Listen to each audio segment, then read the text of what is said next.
This morning on our food segment called Today's Main Course, we're meeting two classically trained chefs who have worked at restaurants here and around the country.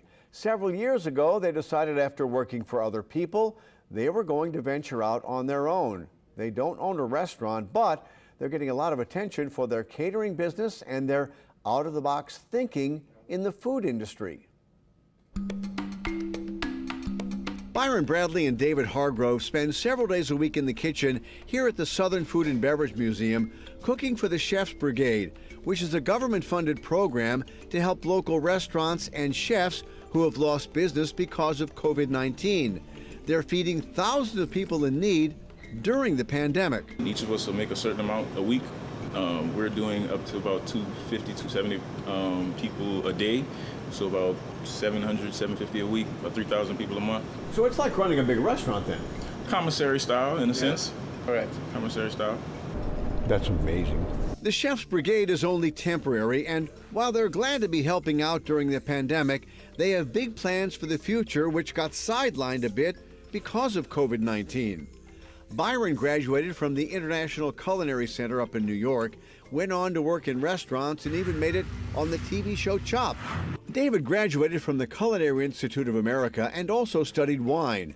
Several years ago, after both of them had worked at a number of prestigious restaurants around town, they had a chance meeting that changed the direction of their lives.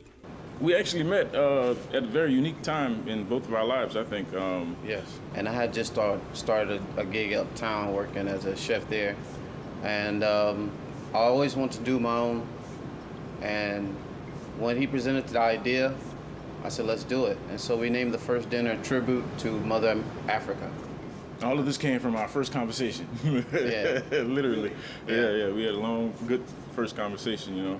It started with dinners first. We did 4 dinners, 4 Like different private dinners? Private dinners, yeah. And just based on the network, we knew friends, family, friends of family, stuff like that. And their business was born. They call it Two Brothers, One Love.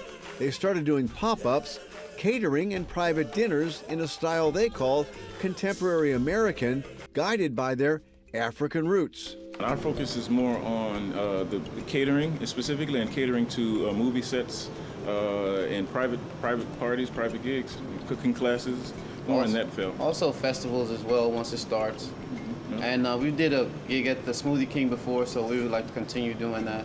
Yeah.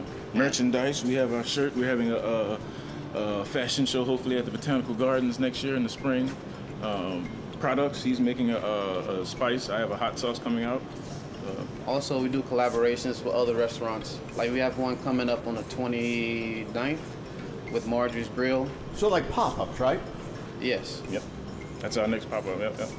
They've also been in talks with some members of the New Orleans Pelicans as personal chefs, which they're pretty excited about. Some Pelicans, some top Pelicans, we'd love to continue that conversation. Yeah, for sure. Would that be like a big deal?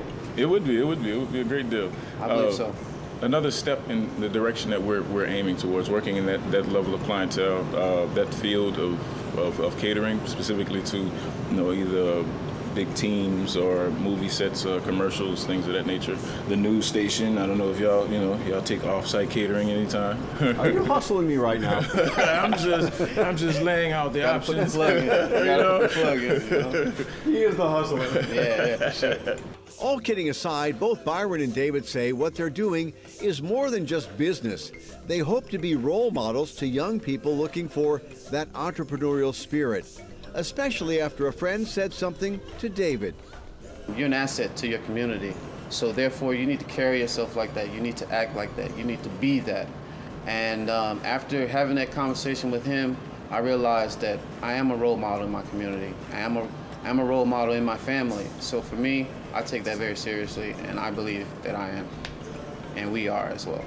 I've always grown with the mindset of becoming the superhero you always dreamed of being, so living in that mindset of I'm going to be the superhero I want to see in the world is just how I live my life, and it falls into the way I run business and what I do outside of my business. Are you a superhero chef?